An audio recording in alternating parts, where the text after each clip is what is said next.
Podcast, the podcast where each and every week we talk about another facet of the Highlander universe. I'm one of your rewatchers. I'm Keith. This is Kyle. This is Eamon. Jazz Welcome. hands. What's up, Kyle? I'm just talking about your jazz hands. Jazz hands. They're out.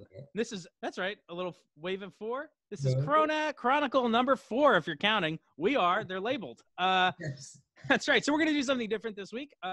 We've been doing the reader mails the past couple weeks, and last week, thanks everybody for joining us and the huge response we got to the Christopher Lambert interview. We really appreciate everybody, sharing it and all the emails and stuff we've gotten. It's been really great.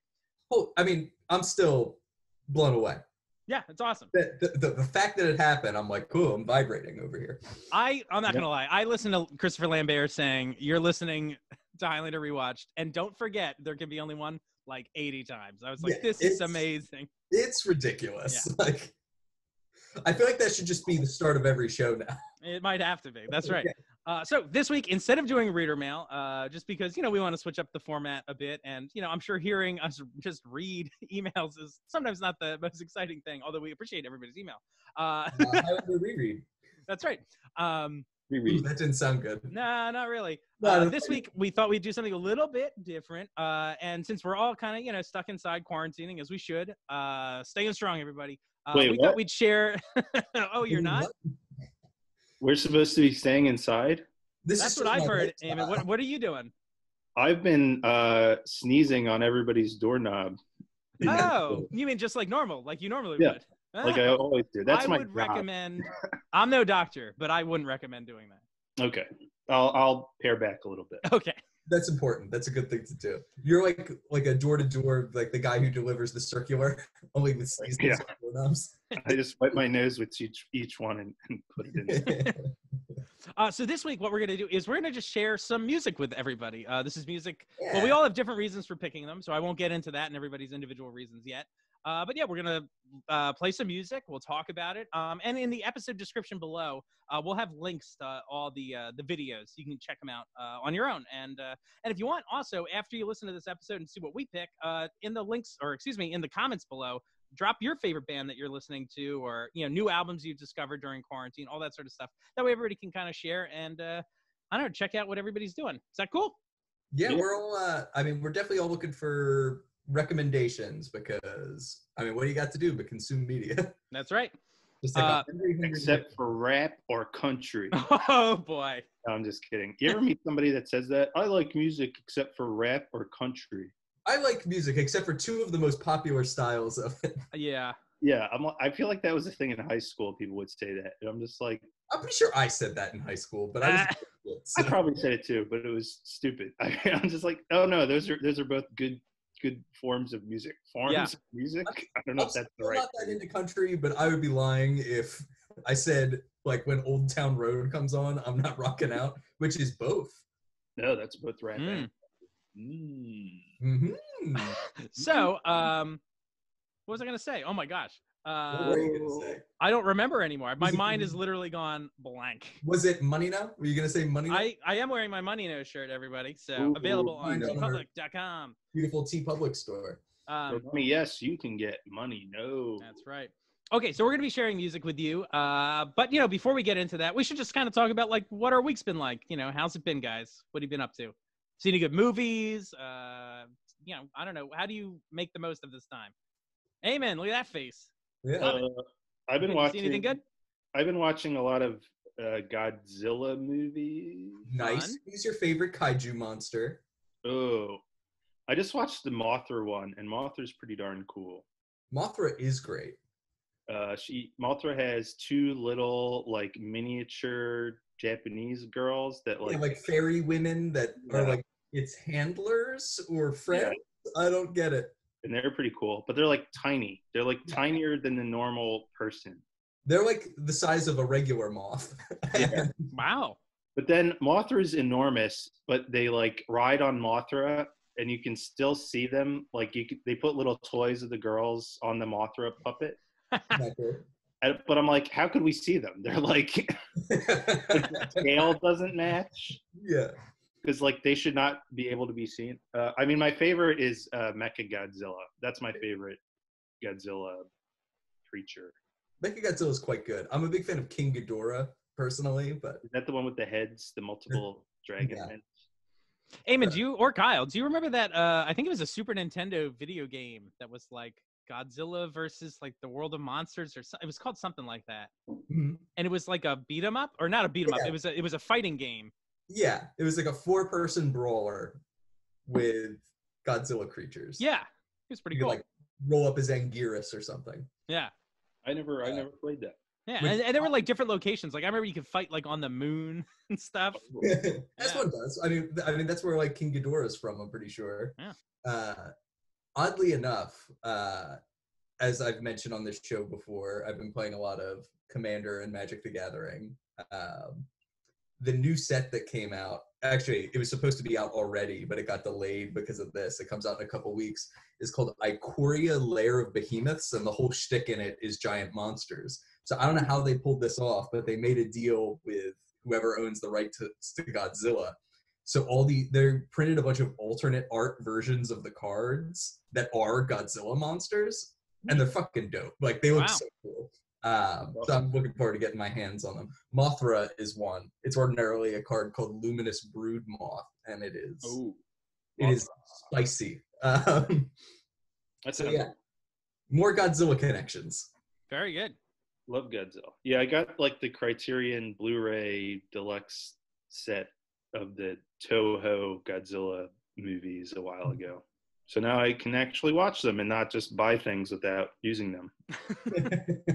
Eamon, did you see the most recent Godzilla? I guess like the sequel to The Bryan Cranston one? Yeah, that one. I did not. I wanted to. I read the reviews that weren't very good. It's too bad. So I didn't see it, but I'm going to check it out at some point. Did you all see it? I did not see it. I have not seen it either. I remember liking, honestly, it's weird. It's like a movie I seemingly have no memory of, but I know I saw the Bryan Cranston one, and I have vague memories of liking it. Yeah, I remember enjoying it. I didn't tell you anything about it, but like, I like Godzilla when it's a guy in a suit. Right. It's a lot less compelling when it's not. Yeah, like computerized Godzilla. I don't know, but I'll give it a chance. Yeah. I'm not sure like the giant monster movies in like the CG era like have the same punch. I don't know what. Right. Like, I don't know, like everything about the movie Pacific Rim was like, I feel like I should love that movie, and I really didn't care for it very much. Like it has giant robots, it has like kaiju monsters, it has Idris Elba and Charlie from It's Always Sunny in Philadelphia. I feel like I should like that movie, and I'm just like, Are you more of an Atlantic Rim guy? I did see that. That is one of the movies included on the Mystery Science Theater Gauntlet thing. Is it? Yes, and it is astonishingly bad. Wow. I can't believe they got away with making a movie just called Atlantic Rim that involves giant fighting monster or like giant robots. Like how did they not get sued for this? Or maybe they did, but I don't know. Yeah, I don't know. Wow. It's pretty brilliant. There was also that same company, I think, put out Transmorphers. Oh, yeah. And the cover's like exactly the same. Like how many like middle-aged moms or grandmoms were like in the video store like, oh, my grandson likes this. Yeah. Sounds about right. Kyle, what have you been watching? Actually, pursuant to the onesie I'm wearing right now, I started a rewatch on Adventure Time. Which is on Hulu, which I'm kind of obsessed with. If you haven't seen it, it's kind of like a great, like, it's very light fare. The episodes are only 15 minutes, but it's a ton of fun. It's just like one of those shows, like, it gets something about, like, being young and imaginative that I think is really kind of special in a way. And then, I finally got around to watching Hail Caesar. Oh.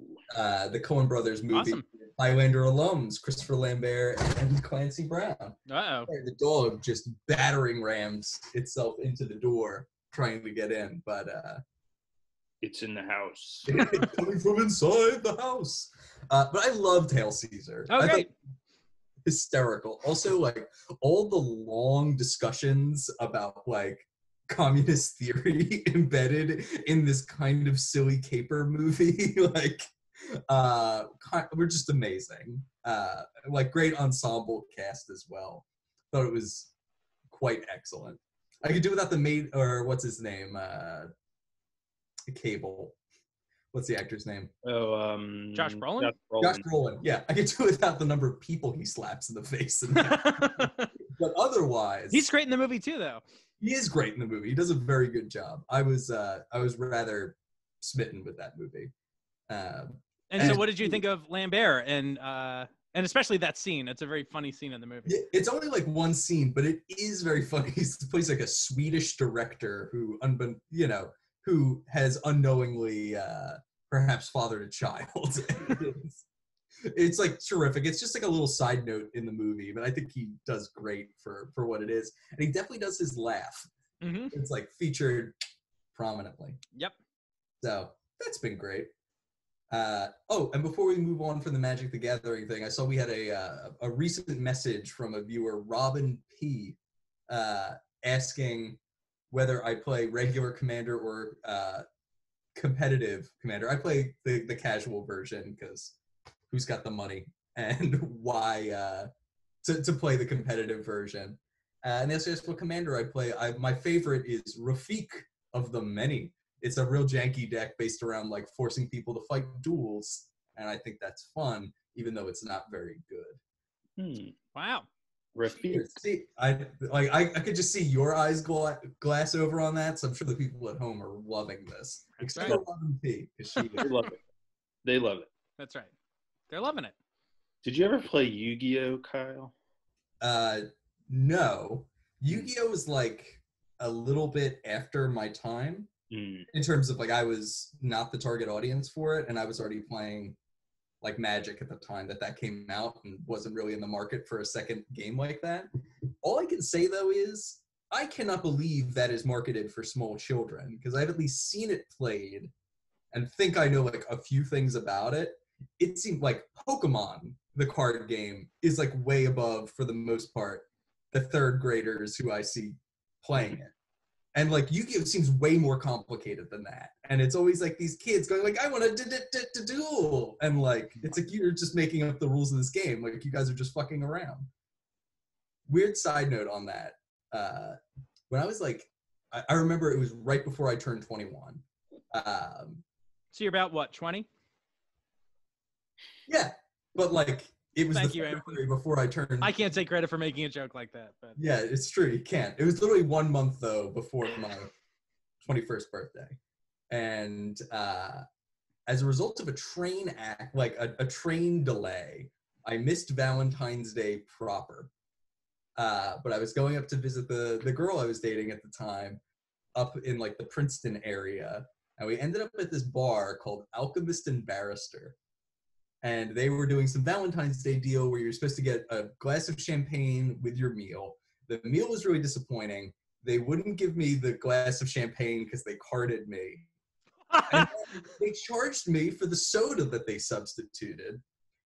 But during this entire thing, we were seated next to a young family who brought their 2 kids to their Valentine's dinner, which I think was a questionable decision. And they are arguing about the rules of how you play the Pokemon card game the entire time. And the older brother was bullying the younger brother to like say the rules were different, and he was just making it up. And I'm just sitting there, I'm like, I'm having a crisis here. Do I have to intercede on like this younger brother's behalf to let him know that his brother is cheating? Like, wow, that's a real moral dilemma. That's like that card game where like you're presented with a moral dilemma. Oh yeah. What did you do, Kyle? What did you do? I just sat there and like, a vein popped out of my head as this kid just like, no, I can play, like, and just, it was one thing after the other. No, I can just play Charizard right from my hand. Don't worry about it. I'm like, full of shit, kid. What about you, Keith? Let's see. I was mentioning just before we started recording that I watched Parasite this week. Absolutely loved it. Highly recommend everybody go check it out. It is also on Hulu, so if you have a Hulu account, watch it before it goes away. Yeah, beautifully shot movie. I want to watch it again just for the cinematography. everything's like in squares and everything's like through boxes and stuff. It's really interesting. And really like interesting like color decisions too. Performances are great. The story is troubling and timely, and yeah, can't recommend it enough. But on the fun end of things, I did finally start watching like I'm gonna watch all the James Bond movies in a row. So Good project. I started with Dr. No. I'm only like maybe halfway, maybe halfway through. But I'll finish that maybe today. Dr. No, or halfway through all of them? Oh, I'm just halfway through Dr. No. So in my quest to finish them all, I'm halfway through the very first one. So haven't made too much progress. But I just started the other day, so I don't know. Nice. But that's certainly fun. I don't know. It's been so long since I've seen any of those movies. Like even the opening title sequence. Eamon, you know so much about these movies, so I will defer to you. So I'm sure you know a lot more about how they all came. I don't know all the stuff about it.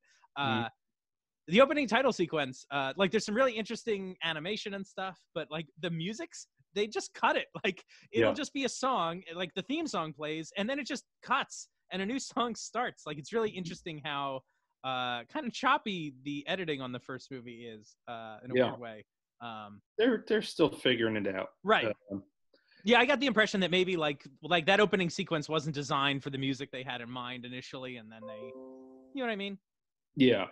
It's interesting. Get ready for a lot of weird racism and sexism. Oh yeah, it's insanely sexist, and the racism. I mean, there's already. Well, he hasn't even put on his, quote unquote yellow face yet. Not until You Only Live Twice. You got a long way to go. Yeah, but we already have white women playing people of Asian descent, and it's real dicey. I shouldn't say it's real dicey. It's really screwed up, and so that's going on. So yeah, I love those movies. Just as a caveat, but there's a lot of horrible shit in them. Yeah. But I mean, you have a hard time dealing with that for movies. Anytime during that era or before that era. Hell, I'm constantly seeing things. I'm like, this movie was made like 15 years ago. How did they get away with this? Yep. Yeah. No, it's really true. Movies from not too long ago have some, material that would not really fly today, and rightfully so, I think. So. Yeah.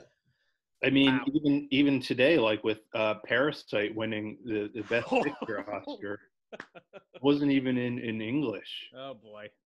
I can't tell you how many people. Did that win again? I told people at work about the movie Parasite. I was like, oh, I'm going to see this movie or whatever. I don't know. We just talked about it casually. And so many people were like, wait, there's subtitles? I'm not watching it. And I'm like, huh? Like, you're not going to watch it because you have to read? Like, it's also not much. It's not like reading a book. Like, it's not hard. No. You just look down.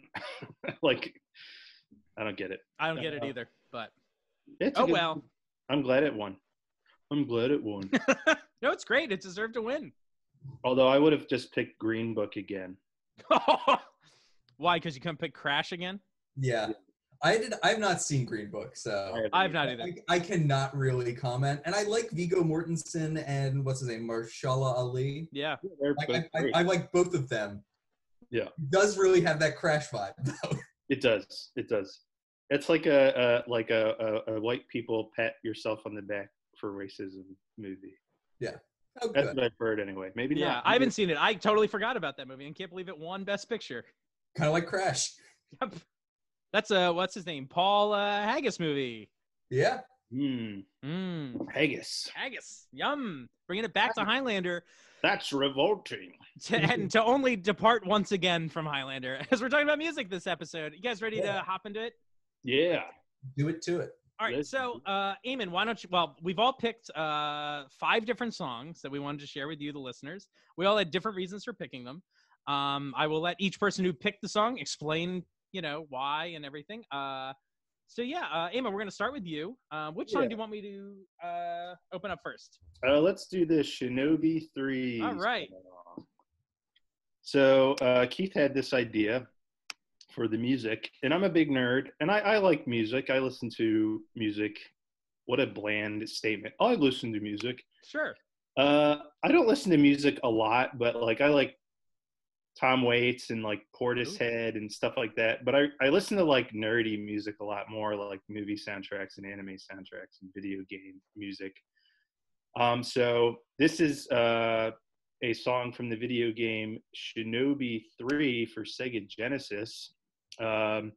Oof. I feel like I have nightmares about this game. Here, Eamon, how about we listen to like 10 seconds of it, and Yeah. then we'll pause it. You can tell us a little bit more, and then we'll listen a little bit more. So just a disclaimer for everybody out there, due to copyright rules and all that sort of stuff, we're only going to be playing little sections of each of these pieces, and we're going to have to stop regularly so we can talk about it a little bit. But again, the idea is just to introduce you to stuff we're listening to, and then you can go and listen to the full tracks if you want, okay? All right, so let's listen to a bit of Shinobi 3.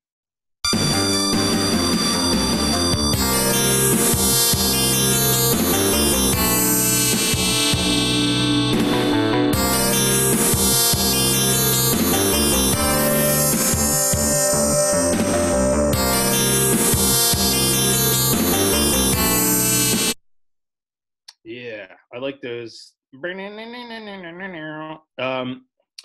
So this game, I didn't play this on the original Genesis. I played this on the PS3. Like they had a Sonic's Genesis collection or whatever. Oh, yeah, that's a good one. You can play Game Ground on that. Yes, they have lots of games on there. It's like 30 games or something. So me and my roommate a couple years ago got really good at this game. And that track just stood out to me. I would just listen to it on YouTube over and over again. And I got to the whole game has really good music. I would get to the final boss and I could never beat the final boss. My roommate beat the game. I got perfect at the whole game except the final boss, and I never beat it, and I don't know why. Wow. Here, let's listen to a little bit more. Yeah.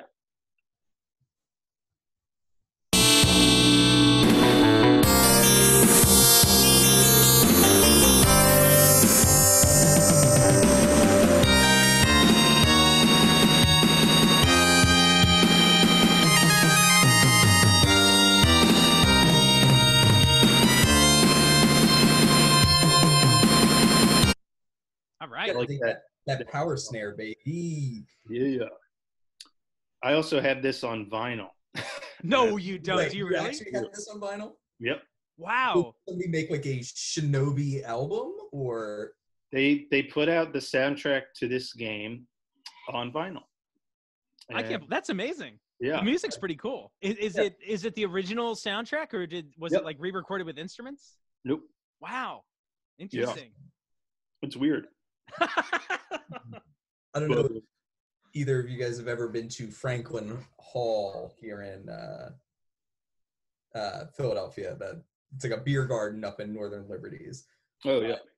One Wednesday every month they do this like nerd night, they call it, where it's mostly grad students from Penn, because that's who started it ages ago. Nerds. Yeah. So they get people to come in and basically just like, it's a lecture about anything that they want to talk about. And normally there's like 2 semi-serious ones and one that's really fun. And I haven't gone to one of these in a long time, but the last one I went to, the guy did a whole breakdown of video game music and the hardware restrictions that the music put on it. It's like a lot of people talk about like, why does this music all sound this way? Like, why was this what they did? And it's like, well, and then he breaks down. It's like, well, here's the NES. And like, I guess a lot of these tracks sound different on the Japanese consoles, because they had like more pins that could process the audio on like the cartridges. Like if you look in it, you see those little connection pins. Oh, neat. Some of those were dedicated for audio, and actually the Japanese console actually had more was able to receive more of those pins to process audio. So the audio on a lot of the Japanese versions is actually better. Wow, fascinating. That's awesome. Yeah, it was a whole cool thing that he broke down. Huh. Let's listen to a couple more seconds before we wrap up this one, okay? Yeah. Cool.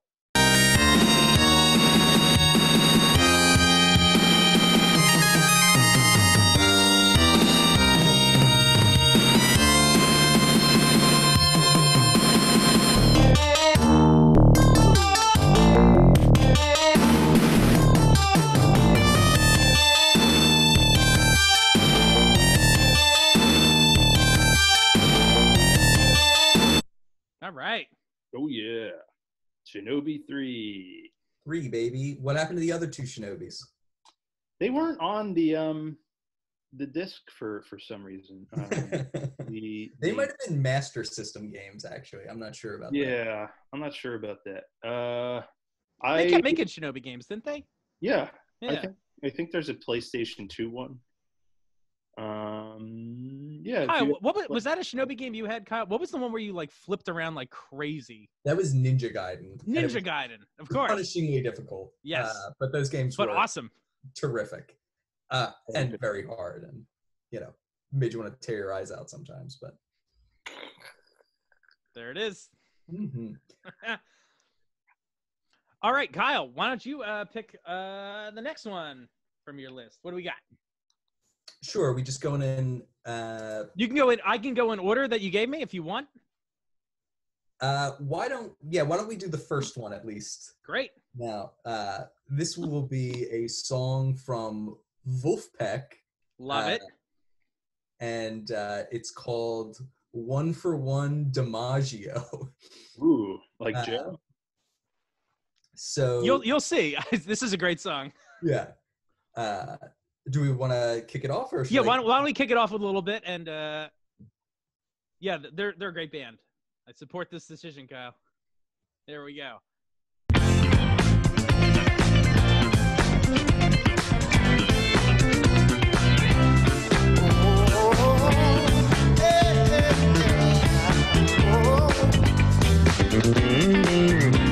Here we go. DiMaggio. Perfect street. Miss one. But it's still on. See it in. I'm a visualizer. Get that bus from the third baseline.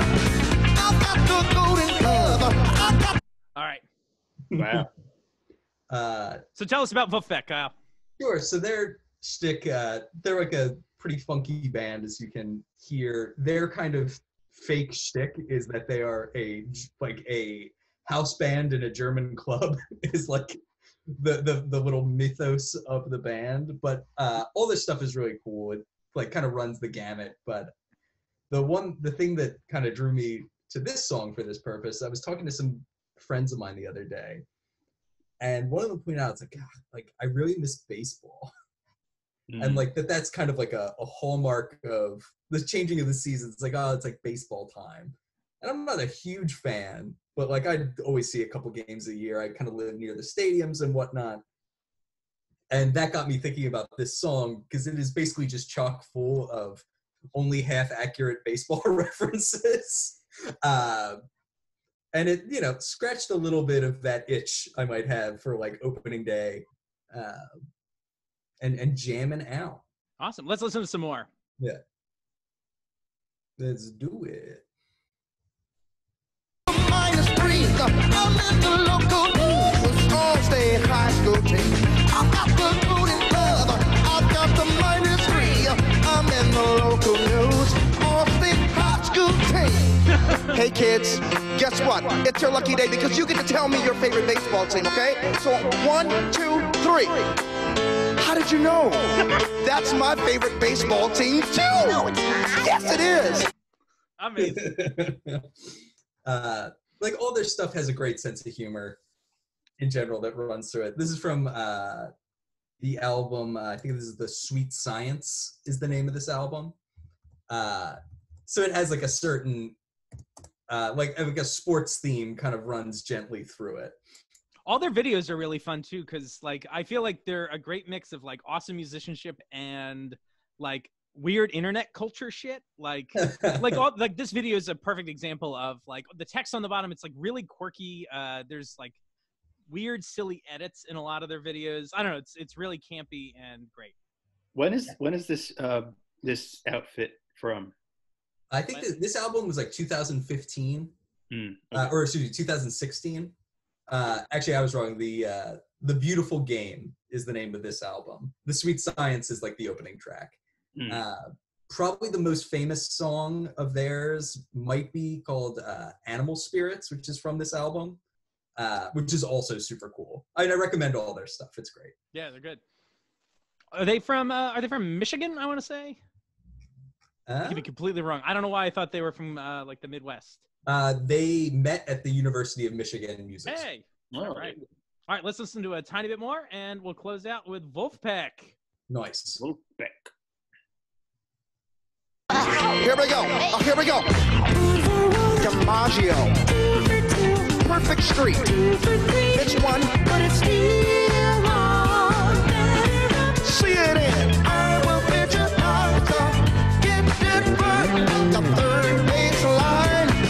Swing, batter, batter, swing, batter, batter, swing, batter, batter, swing, batter, batter, swing. Swing, batter, batter, swing, batter, batter, swing, batter, batter, swing, batter, batter, swing. Very good. I love it. Yeah. So. Good stuff. Kicking it off with a happy one. Good stuff. Keith. All right. I'm up What you next. got for us, man? All right. So I decided this was really hard. I get amped about doing this sort of stuff. I love sharing like music and watching music with people. I don't know. Many of you have been here for I guess like little parties and stuff at the house where we play like the YouTube game, which is really fun, where the point of the game is like you put on a song, and if it makes you think of another song, you add it to the queue. And it can get pretty out there. Like whether it's like a dance move in one video makes you think of a dance move in another one. Suddenly that song's in the queue, and suddenly we're bouncing around genres. It's fun. But anyway, I had a real hard time picking stuff to play. So I decided to theme it to Philadelphia, except for my last pick, which is not a Philadelphia pick. I thought it'd be fun to share some music. Pittsburgh pick? What's that? Is it a Pittsburgh pick? That's right. I shake my fist. So anyway, I thought it would be fun to share some music that's kind of being made in Philly right now. So we're going to start out. Let me cue it up here to the first verse. All right. This is a band called Mannequin Pussy, which is a great name for a band, I think.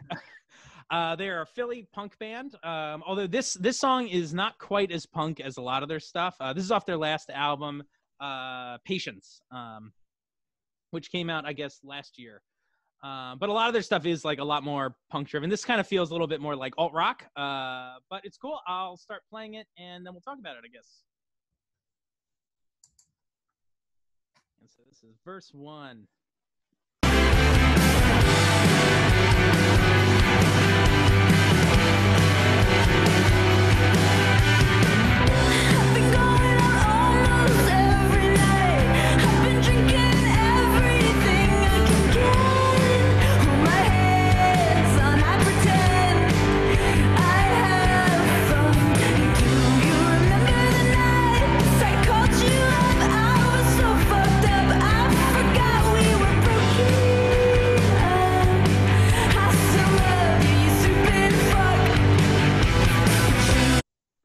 All right. Chess. That's right. Fuck Chess. Also, I didn't mention the name of the song. It's called Drunk 2. Drunk 2. Drunk 2 is the name of the song. Drunk as well, or like the second drunk? The second drunk. So anyway, so this song, we kind of skipped the very intro to it, but the song's about this woman who like goes to a club like every night of the week. So it starts with her in different outfits going into the club, and you get to see her kind of interactions over those couple nights.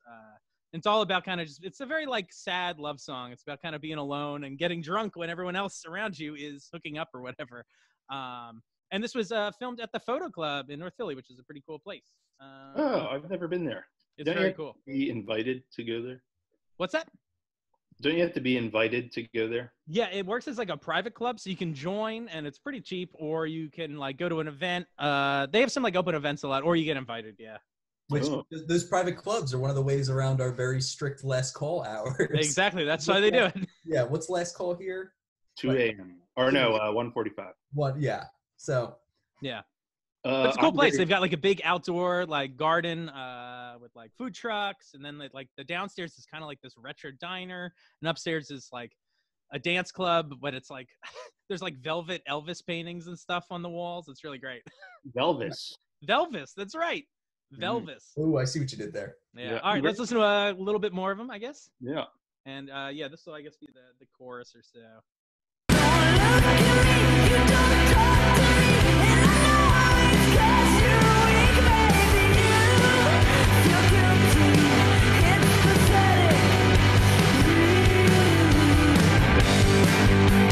Everyone says to me, Missy, you're so strong.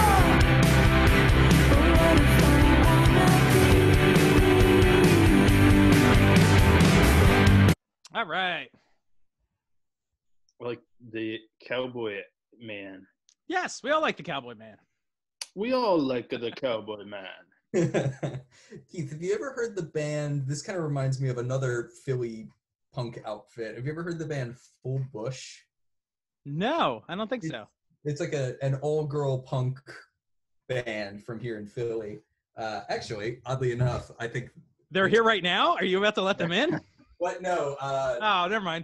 I'm kind of obsessed with their album art, which is this. Hey-o.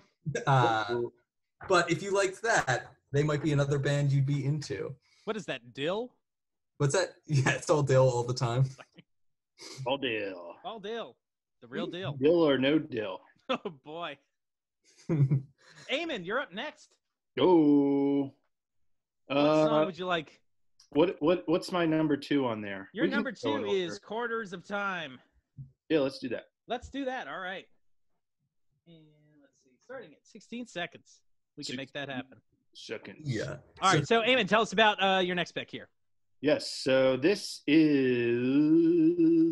from the video game Chrono Trigger. Very nice. Which is one of my favorite video games. I had a Sega Genesis when I was a kid. So Congratulations. Yeah, you're welcome. Weird brag, but okay. You're welcome. I didn't get to play Chrono Trigger until I was older, and it came out on PlayStation in a video game set called Final Fantasy Chronicles, which was Chrono Trigger with Final Fantasy IV. Which was our Final Fantasy II, right? Yes, I believe so. And I love this game. The Dragon Ball creator, Akira Toriyama, did the character designs. Oh, I didn't know that. Yeah. The music's by Yasunori Mitsuda. And it's very good. And Awesome. I love it. Let's take a little bit of a listen. A little bit. Here we go.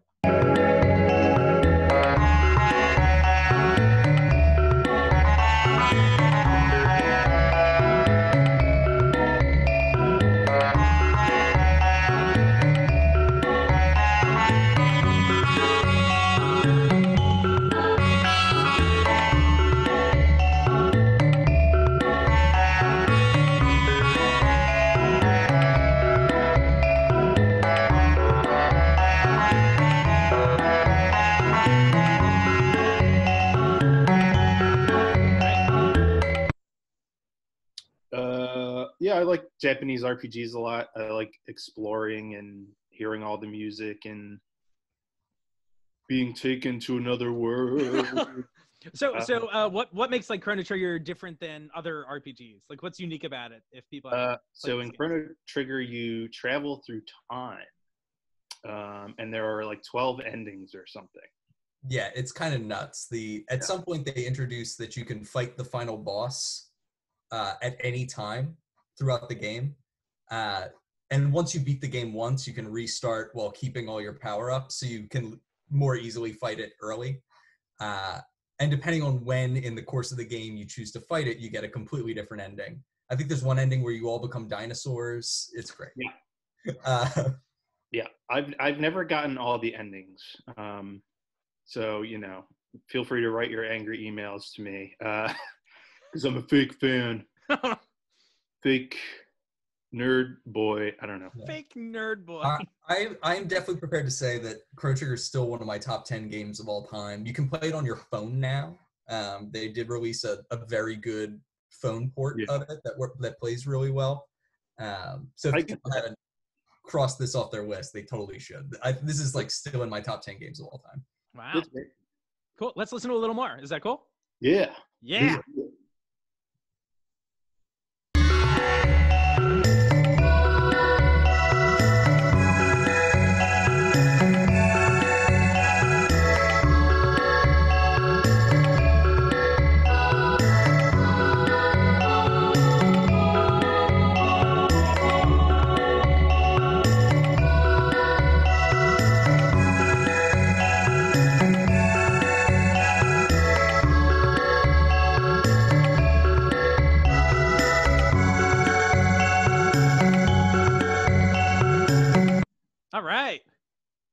Chrono I like Trigger. the ambient quality of that song, if that's the right word. And I like Japanese RPG music because like I can turn it on while I'm like working or doing something. It's not too distracting, but it's still good and it's still good. I like this music because it's good. I like this music because I like it. Yeah, a lot of the music in this is great. I remember back when I was playing saxophone a lot, like when I was in high school and whatnot. The frog-looking character who is pictured there, appropriately named Frog, his theme song is Fire, and that was like something like I need to learn how to play this on my saxophone, and did. It kind of rules. That's awesome. I didn't know you played saxophone. Yes, I was pretty good once upon a time. Now I go to play and it makes my face hurt. But I've got more time. Well, it makes our ears hurt. Yeah, that's true. I'm just sharing in your pain now. Does it take a lot of facial muscles? Is that why it hurts? Yeah, and it's a lot of muscles that you use for nothing else. I mean, it's just not something you would normally use. So your embouchure, like what you do with your mouth. Yeah, you got to keep my hair's all covering it up. You can't see. I'm like, tucking in your. There you go. Yeah, but I remember being able to play for hours once upon a time, but. Now I play for 15 minutes and all of a sudden, like, I get weird pains in the side of my face. And of course I suck now. So, like, between the pain and playing like shit, it's really hard to stick with it. But Keith, what did you play in high school? I played clarinet. Clarinet. That's what I thought. Right.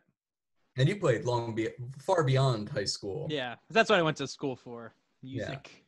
Yeah. Far beyond. That's right. Awesome. Good pick, Eamon. Any Woody Allen recordings on? I do not own any Woody Allen recordings. No. Yeah. Although I did see that documentary year like when I was a kid. He made a documentary about him playing the clarinet. Soon you. Oh boy. Kyle, you're up next. Sure. So next, why don't we go with the song "God of Loss" by Darling Side? All right. So. Darling Side is a Boston-based, like, kind of folk band, I guess is how I would describe them. They are one of my favorite bands. I think I've seen them 4 times. Wow. Try to see them every time they come through. Actually, I'm pretty sure they were supposed to be in, like, Phoenixville or something like that fairly recently, but obviously that was not going to be on the cards on account of this pandemic. But I think their music is really beautiful. The song I've selected is a sadder, more haunting song by them, but a lot of their songs are have a great sense of humor and are actually very fun. But I figured, I know we all probably have some feels during this period, so I feel like I would be remiss if I didn't pick, like, I don't know, a more sentimental, sadder song, and at least one of my picks. So, all right, God of Loss by Darling Side. Check it out. My father was a carpenter. My mother, she died young. I'm the eldest of my brothers. You're the trouble in my blood. Trouble in my blood. I swore that I'd stay humble like my father was before. He built the home I live in. Sand and mud and smoke. Sand and mud and smoke. Yes, we will. All right. We'll stop before the chorus. Yeah. That video is amazing. Yeah, I love the paper cuts. Yeah, it's incredible. Actually, I'd seen a lot of footage of them on YouTube just because they do a lot of, like, they do a Tiny Desk concert with NPR, which is awesome. So I'd seen a lot of their live stuff on there, but I hadn't gone through. They have a handful of music videos, and this one really grabbed me. This is also one of my favorite songs that they do. For, a lot of it's very beautiful and it's, like, kind of haunting. It's also, like, one of the first songs by them I had ever heard. But the thing that I just want to point out is, like, seeing them live is incredible because they do a lot of really complex harmonies and things like that. And that they're able to capture that live, like, kind of knocks my socks off. Like, they basically just, like, stand in a circle around one mic and are able to to do it, and it's kind of nuts. That's great. Cool. They do it live. They Do do it it live. live. They do it live. Okay, let's listen to a little more. Yeah.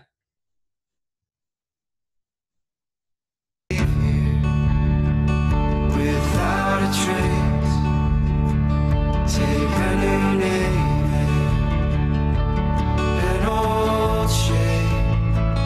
I'll be no outlaw, no renegade, just your faithful God.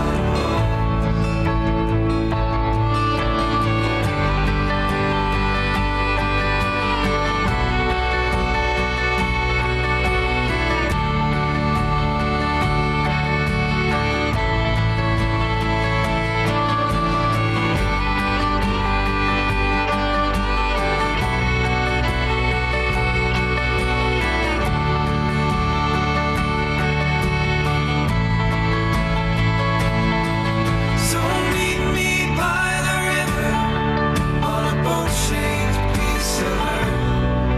We press our bones together, and the spider does its work with flakes of garlic. I gotta stop it. I'm getting like teary-eyed, and I want to listen to the whole thing. Yeah. No, they're incredible. This is from the album Birds Say, it's called. It's like one of my favorite albums. It's like, this is kind of my fiance and I's band. Now I'm getting a little teary-eyed. This is like kind of our band. So it's really great. But, not all of it is as haunting as this. They actually have a song that is actually just a veiled series of Back to the Future references. There's a wide variety of stuff here, but it always has kind of these folk influences and these like really precise harmonies built throughout it. And weird last piece of trivia, their name Darlingside came from something one of them was once told in like a writing class, that good writing is all about killing your darlings. Thus the name Darlingside, which I thought was kind of clever. Yeah, that is very clever. Here, this is so good. I vote we listen to another couple seconds of it, and then we'll. No argument from me. Yep, it's very pretty. Here we go. Back. Come on. There we go. Petals from a rose, if it's small enough to carry, you and I can call it home. You and I can call it home. Yes, we will leave here without a trace. Take a new name and an old shape. I'll be no outlaw, no renegade, just your faithful God lost. All right. Very nice. Yeah. Where did you see them perform, Kyle? So they've come through town a few times. They've played Union Transfer twice. Also, oddly enough, very close to my hometown in Haddon Heights, New Jersey. They came, like they ended up coming to like christen like a little stage opening. So I actually, my parents and I ended up going That's cool. to see them. It was kind of fun. And my fiance's parents went as well. So we ate hoagies in the park and, watched them play. So if you ever get the chance to hear them, I cannot recommend them enough. And they're super cool people. We like chatted with one of them a little bit because he was like doing yoga before his performance in the park, and we like walked past and I was like, that was the guy. He's like really anyway, Darlingside. Cool. Yeah. Darlingside. All right, my next pick, another Philly band. I'm gonna pick a song. This song is called "Boyish," off of the album "Soft Sounds from Another Planet" by the band Japanese Breakfast from Philly, and this is a project headed up by Michelle Zauner.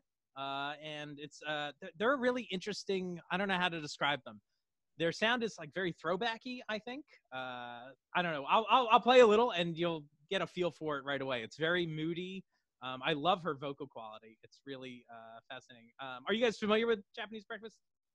Michelle used to work at Brave New Worlds. No way. How about that? I would buy my comics from her. Cool. Yeah, she's cool. Your boyish reassurance is not reassuring, and I need it, and all of my devotion turns violent if you go to her. Don't expect to come home to me.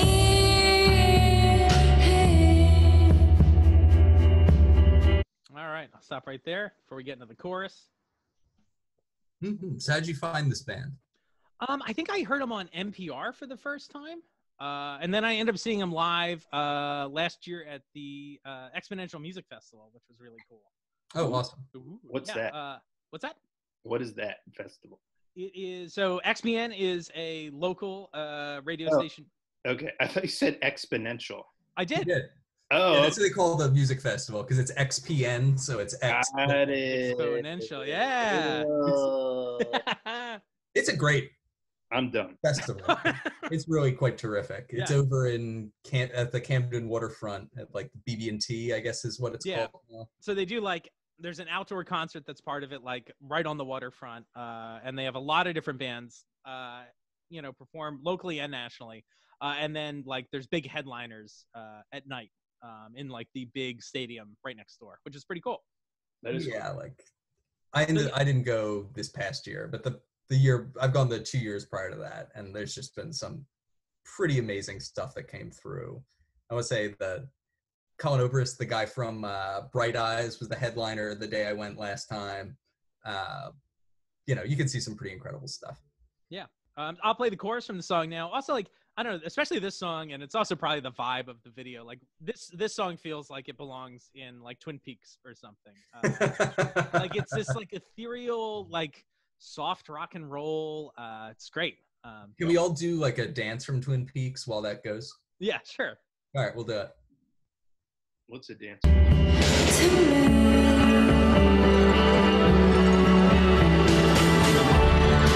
I can't get you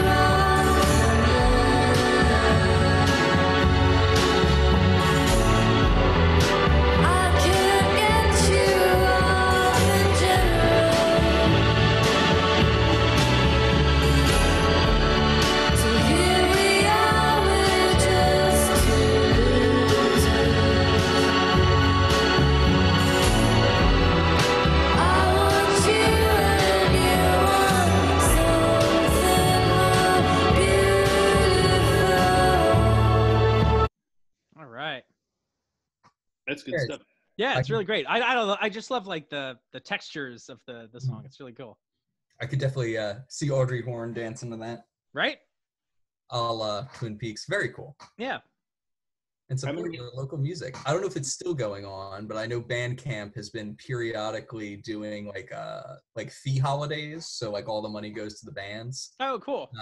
So you can support those. Just a thing for people to keep an eye on during the pandemic, because I'm sure a lot of these musicians are hurting because they can't play live shows. Yeah. Michelle wrote some interesting articles about food she would cook with her mother. I don't know if you read this. Oh no. Huh. I'll try to find them and send you the link. Cool. I wasn't The lead like, singer of this band. yeah. I was only like casual acquaintances with her, but my friends at Brave New Worlds are like good friends with her. Neat. That's weird. It's a small world. Yeah, right? It's crazy. Eamon, you're up next. Awesome. We can just go with, We'll go right in order. Yeah. All right, great. We got let's see here. We got Fez. Oh yeah. So this is by a I don't know if it's a band or a musician called Disaster Piece. They're actually on Bandcamp, and a lot of their music is free. So I would suggest going on Bandcamp and finding their channel or page. I don't know what you call it on Bandcamp. I sound like a 60-year-old man. Go on their page. But Fez is a puzzle game. I never beat it, but I just love the music from it. I somehow came across the music independently of the game. Oh, wow. I just really like it. It's a cool game. It's great. Yeah. It's a lot of fun. All right, let's listen to a little. Yeah.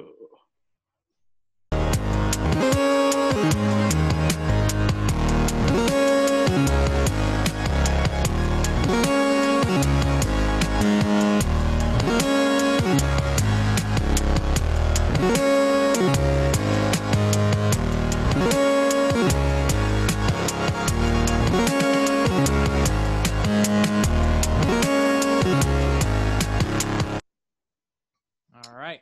I remember What's that? This game. I remember how I came across this game now. Brian Lee O'Malley, the comic book artist who did Scott Pilgrim, did the cover art for the game. Oh. cool. That's how I come across things. Is I'm a big fat nerd, and he's like, "What's the cover art for this game?" And then I looked it up and found the music, and yeah. Awesome. So, Eamon, I have a question for you. Yes. So your picks are all video game music. So can you tell us about like why you like video game music and like what does it make you think of when you listen to this stuff? That's a good question. I like how the video game music composers I find really interesting because they kind of, I feel like they're unsung in a way because they kind of have to be masters of like every genre of music in a way. Like, because a video game, like each stage might have its own feel or might have its own genre of music. And I just think it's really fascinating and cool. And I can just listen to it while I'm, working or doing other stuff. But I find it just helps get my juices going. It takes me to like a creative place where I can think of like all these journeys I've taken on in playing different games. And I just find it very stirring and like it helps the creative juices. Cool. Yeah, I was gonna ask, like, when you listen to this stuff, does it put you right in the game, like right away, basically? Yeah, it does. Awesome. But it's just like it hits for me in a different way than like I didn't listen to the radio a lot as a kid. Like a lot of people, they're driving around and they're listening to like the popular music, and I was more playing video games than listening to the radio. So I think it's probably also a nostalgic thing. Yeah, totally. For sure. Awesome. Let's listen to a little bit more. Yeah, I know. I get amped whenever I hear like music from Sonic 3. Like, I go down Sonic rabbit holes on YouTube all the time. And me too. Yep. Sonic music is some of my favorite. I'm surprised I didn't pick a Sonic song for this. Yeah. Well, if you guys want, we can always do more of these, and we can theme them in the future. Like, I'd be down for video game music. I'd be down for, pick me up music. That was almost what I picked this time. I was like, oh, maybe I should just pick a bunch of like my feel good tunes. But anyway, let's listen to a little more.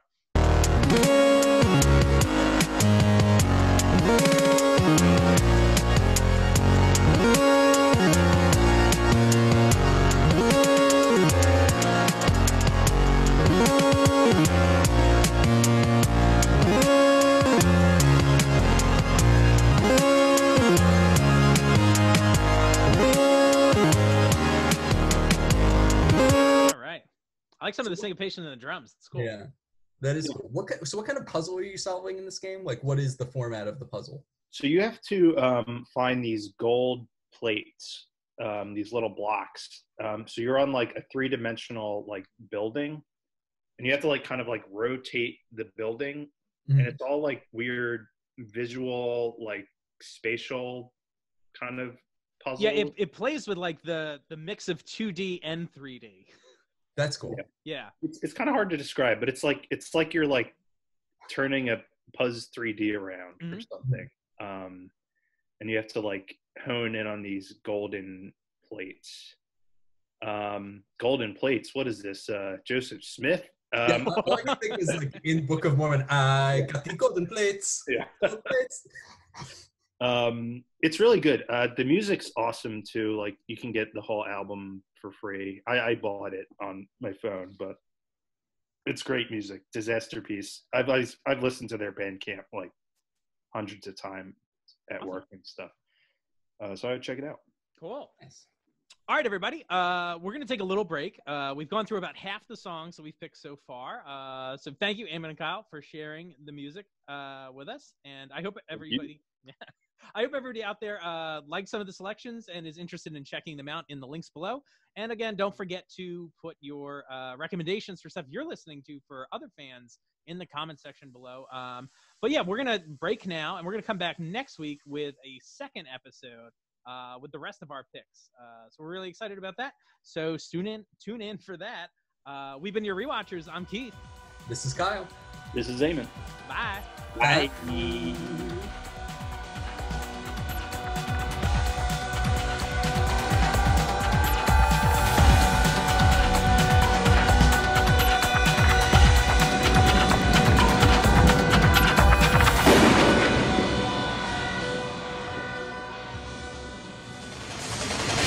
And this is Chronicle 4.